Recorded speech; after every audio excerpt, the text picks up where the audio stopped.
I think it feels nasty to me as far as like not what she's saying. Not even that. Let me back up. It feels nasty because of the way I've seen her move in regards to how she has dealt with a particular situation that has been within the public eye. Mm-hmm. Some of the things that she has said and just very minute things that she has done in regards to that situation with her best friend and that podcast. And literally, people grow apart and people, can no longer sometimes just don't find themselves to be friends or whatever. But when you watch the content that comes from her and then you watch the content that comes from her best friend on their both now separate podcasts, it just exudes two different energies. Now they are both on their walk with God and they are both, churchgoers, and they are both, very strong within the faith, but it's just the way that it, I guess, is delivered. And I still feel like Bsimone still has growth to do in that light, basically. And it's just like, if you are there like you say you are, but you still have to do little stuff to look petty or do little stuff to kind of take a jab at somebody, that doesn't show me anything. You know what I'm saying? Does that make sense? Yeah. It ain't showing me that you really are growing and you are really walking like Jesus and his disciples. You know what I'm saying? Like, I'm still new to it and I'm always on until I continue to get more involved in church and more in it and in with the word. But it's just like there's a certain way that you carry yourself. And when you look at how Bsimone is carrying herself versus how her ex-best friend is in regards to the content that they bring to the table, it's just completely different, to the point of like, and I've seen it within comments and just what I've seen online is like people are more prone to the friend because it's just how she carries herself. It feels more genuine. It feels more authentic. It feels more like she is really on her walk with God versus Bsimone. It comes across as if she's just, trying to garner a particular community because she know that's where she can make some money. You know what I'm saying? Austin, you talked about similarities to her and your disdain for Tyler Perry. Why do you see the similarities based on what it is saying? You gonna try to put that on camera? Yeah, you said she just likes Tyler Perry, right? Yeah, I mean, nah, man, I was just saying like the way she feels about her just not being genuine, like it just this disingenuous thing is how I usually feel about Tyler Perry, and I don't appreciate his work the way Desi doesn't appreciate Bsimone's work. That would be the end of the comparisons. And that voice she was using during the speech that we can't play again. But yeah, it's just she does seem disingenuous. I'll give you that, Desi. So coming from a comedic standpoint, Austin, because she's not funny. She's deemed herself as a comedian. Like, I know she has. And you can hear the inflection in her voice as she did on that clip. It does come from she trying to be funny. I mean, she do stand up. Yeah, she does. Yeah, I was gonna say if you get on stage, technically you are a comedian. I look like from what I see on her page, she is down to getting on stage and dealing with if she gets booed or not. I've seen some of her clips on stage and they look funny. You know what I'm saying? I've laughed myself at some of the things that she has said, but when she gets in this isn't funny. But if she can get on stage and deal with it, then yeah, she a comedian. But no, that speech, like I get what she was doing, it wasn't funny. Do you think she was? I mean, even X. Do you think she was trying to be funny, or do you? She was clearly trying to be funny. Was she though? Yeah, that voice, the way she was talking. I'm not talking about what she was saying. She was trying to say something serious in a joking manner. Okay. I do that too. I do that all the time. But she was trying to hint at something more serious. Like she was soft launching what she was saying, basically. Like if I really wanted to, I could go in right now. But let me just talk about the crystal girlies and stuff like that. But why do we also have to announce it like that? Like why do we have to? Well, people I think say that's what I get. I think that's what also rubs me the wrong way because why? She has a bigger platform than me. Got to give it to her. So maybe she does have to kind of announce. Right? But she's been on her walk for years. Well, we already know you ain't holding the crystals. Just like we was she literally back in the day was like she had a crystal in her bra praying for her boyfriend and was with an NFL player in the manifestation journal. You know what I'm saying? That's that whole new. She is what we were talking about earlier. In regards to when we were talking about the kids earlier, Bsimone is somebody that basically has been able to exist because she initially started out as a Wild 'N Out girl.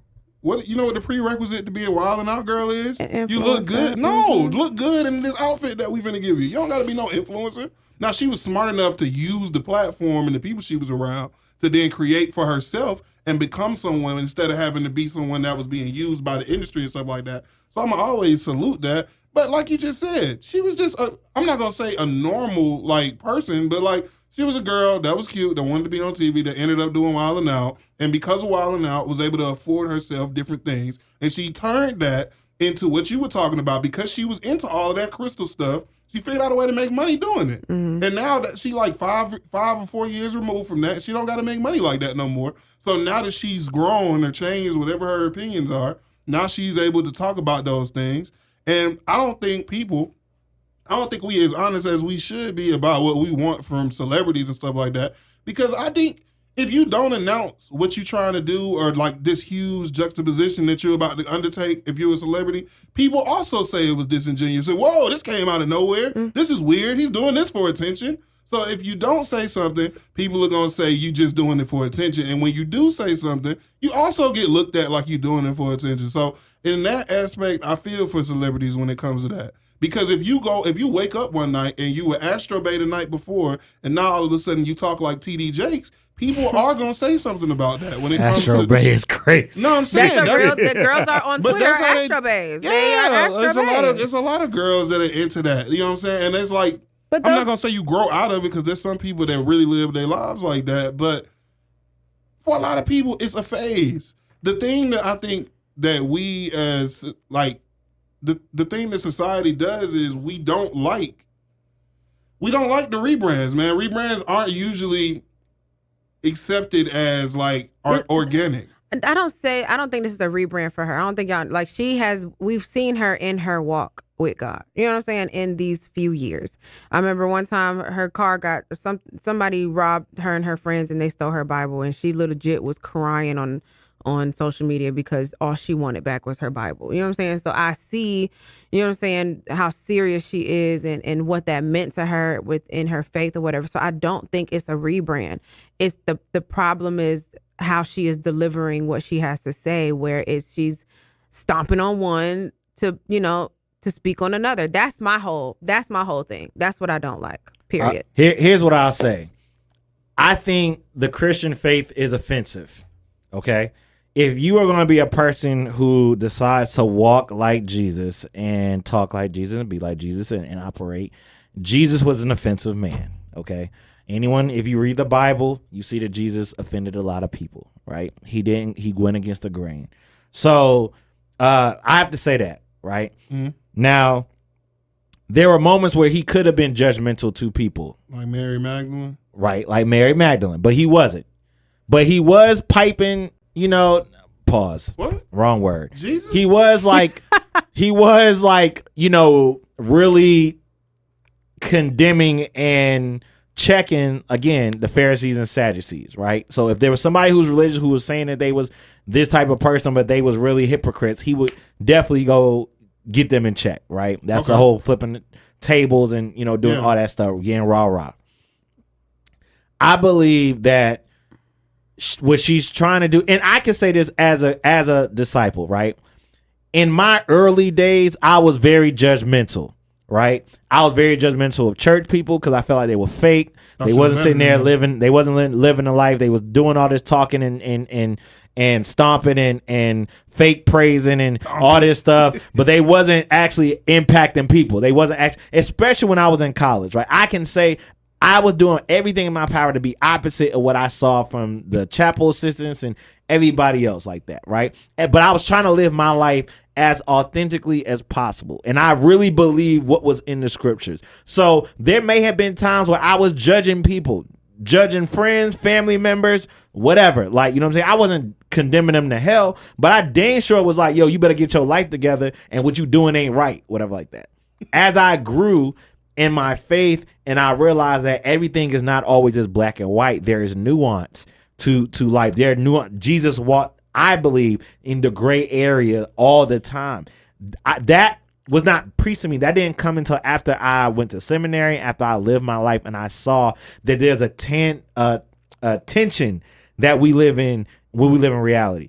I think that Bsimone is in an early, even though it's been years, I think that she is still a babe in the faith. I mean, when you're a babe, and when you're a babe in the faith, you have not yet develop the maturity and the spiritual maturity to be able to deliver a message and it not be offensive. But sometimes the Lord is going to cause you to deliver a message and everybody ain't going to like it. Some right is right and wrong is wrong. And some people are not going to like the fact that you say, yo, you sitting up there molesting kids, or you sitting up there murdering people, or you up there gossiping, or you sitting up there stealing, or you sitting up there doing whatever the sin is that you live in your life is, you know what I'm saying? Or you sitting there idolizing these false gods, or thinking that this is going to lead you to the Lord or whatever like that, and you actually living out your Christianity. That's going to offend some people because nobody wants to be told that they wrong. I don't like being told when I'm wrong. I'm sure anybody who's in here or y'all who gonna be watching and dropping comments or listening to this don't like being told that you wrong. And because of that, you gonna offend some people. But that's what comes with the cost of this faith. You know what I'm saying?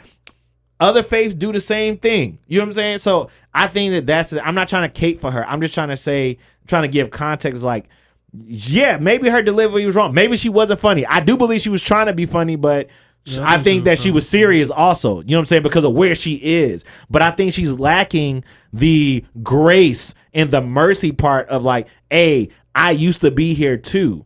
She says like, yeah, I used to do that too. You know what I'm saying? But what I feel like in the delivery, she's not acknowledging like I was here for a while and it may take a little bit, but here's why I believe that this is better than that. Over here, she's not bringing that connection. She's just sitting there saying, yo, in this new year, if you ain't with the Holy Spirit, get away from me. And it's like, sure, but I don't know if you're going to win over the people you really called to win over by saying that. You might just happen to get people who still more agree with you, so to say.